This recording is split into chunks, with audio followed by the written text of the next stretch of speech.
May tanong sa akin. Good morning po, Boss Rai. Ano po pwede kong gawin ngayon na sinimulan na nilang senda ng ID ko yung nasa contact list ko? Na-stress na naman ako. Right, napakagandang mensahe po nito. Pero bago ho natin sasagutin, imbitahan ko ho muna sana kayo na pakisuportahan po sana ng aking mga social media accounts sa YouTube, Facebook, and TikTok. Dito po sa video natin, ano po ba yung po pwede natin gawin pagka po yung ating mga contact list ay pinadadala na po ng ating mga personal na information. Kagaya po nung sa ID kasi doon po nakalagay yun di po ba? Pero bago ho yan, disclaimer po muna, hindi po ako abogado. Ako po'y maniningil. Lahat po na sinasabi natin sa ating mga video is based on my experience at syempre po sa ating po pagsasaliksik at pagtatanong sa mga kaibigan po nating abogado. At isa pa po, hindi ko po kinukonsente ang hindi pagbabayad ng utang dahil ang utang ay responsibilidad at obligasyon na dapat po nating bayaran. Ang hindi po ako pabor ay doon sa maling pamamaraan po utang at maling pamamaraan ng paniningil. Sagutin po natin yung pinadala niyo pong mensahe. So sabi niyo nga po is, good morning po, Boss Rai. Ano po pwede kong gawin ngayon na sinimulan na nilang sendan ng ID ko yung nasa contact list ko? Na-stress na naman ako. Well, unang-unang gawin nyo dyan, pakampantihin nyo po yung inyong kalooban. Kasi po, wala naman na ho tayong magagawa ron dahil puro walang hiya talaga yung mga yan. Okay, ngayon, geto yan. Kaya po nila kasi ginagawa yan is para po mapahiya kayo. Kasi sila, collection by shaming. Yun ho ang ginagawa. Pero alalahanin ho natin na meron na pong napatunayan.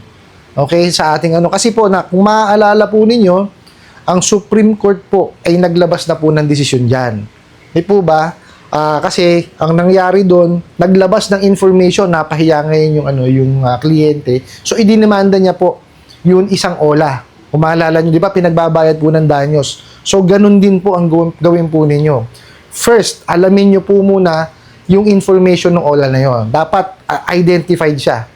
Okay? Kasi po, kailangan malaman ng korte, bago kayo makapagsampa, alam nila kung sino yung sasampahan ninyo.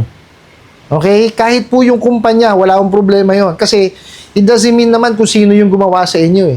Hindi po ba, sabihin, empleyado, hindi po. Pwede yung kumpanya ang inyong idemanda. Okay? Tapos, pangalawa, pag nakuha nyo na yung information, alam nyo na kung sino, dumulog po tayo sa abogado. Kasi po, itong mga abogado po ang makakatulong po sa atin. Sila po ang may kakayanan po niyan. No? Alam nila kung ano yung mga dapat nyong gawin, saan po pwedeng isampa yung kaso, no? Para po, kahit papano, pagka nasampahan nyo na, magdire-diretso na. Kasi tingnan nyo, itong mga bugok at abusadong online lending apps na yan, ang gagawin nakawin yung information, di ba? Kagaya sa contact list. Hindi naman dapat kinukuha yun Di po ba? First time ko na-encounter yan, nung may magsabi sa akin pare, tama ba yun na kinukuha yung information sa cellphone? Bakit? Pagka ikaw nagpapautang ka, di ba, ano lang tinatanong mo? Doon lang sa information sheet, yun lang. Bakit kailangan mo yung information ng sa cellphone? Yung mga contact list, di ba? Para saan? Kasi po sila, ang ginagawa po nila is collection by shaming. Talagang ipapahiya ko nila. Wala talagang mga yung mga budi, yung mga yan. Kaya ho tayo ingat, kung alam naman po natin na ganyan na talaga yung kalakaran na ginagawa itong mga bugok at abusadong online lending apps at wala nang pagbabago yan. Wag na lang ho kayo manghiram. Mas mainam pa ho, doon kayo sa mga tradisyonal na pamamaraan po ng pangungutang. Meron naman, marami naman ho yan Di po ba? Pero syempre, kung gusto nyo talaga sa mabilisan, nandyan po yan. Kaya lang, may mga consequences kasi yan. Kagaya niyan, information natin nakukuha. Di po ba? Napaka-importante po niyan. Lalo ngayon, ginagawa nila dyan. Pag kaninakaw nila yan, akala nyo ba doon lang natatapos yon? Hindi ho. Bukod sa ipapahiya kayo doon sa mga sa mga nasa contact list nyo, ibinebenta pa ho nila yan sa ibang mga lending din ng mga kakilala nila. Di po ba? Ganun kawawalang yayang mga yan.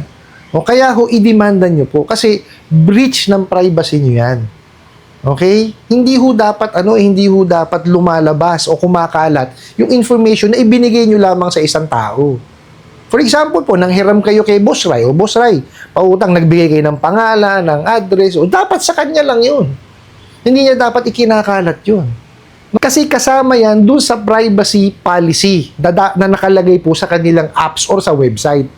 Di ba, may mga terms and condition po. Kasama po doon sa privacy policy nila dapat yun na hindi dapat lumalabas yan. Kung ano lamang yung information na ibinigay ninyo, yun lamang po dapat ang pinaprocess nila. Hindi nila kinukuha yung mga information na nasa cellphone. Hindi ho dapat yun eh. No? Maling-mali ho yan. Kaya ho nakita nyo, nung naglabas po ng desisyon ang Supreme Court in favor ho ng kliyente. Kasi ho, hindi naman ho talaga dapat na ilabas eh. Di po ba? Kaya nga tayo may Data Privacy Act eh. Di po ba? Kaya nga meron tayo National Privacy Commission. So, itong commission po na ito, yan po ang tinututukan yan.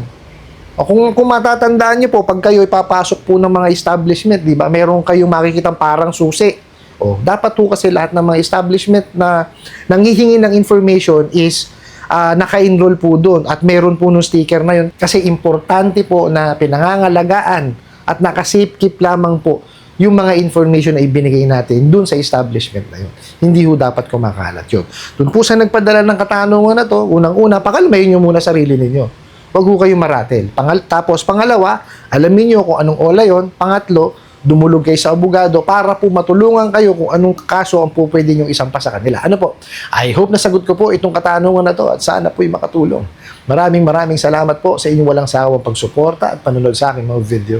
Maraming salamat po sa inyong pag-like, pag-share, pag-comment at pagtatanong.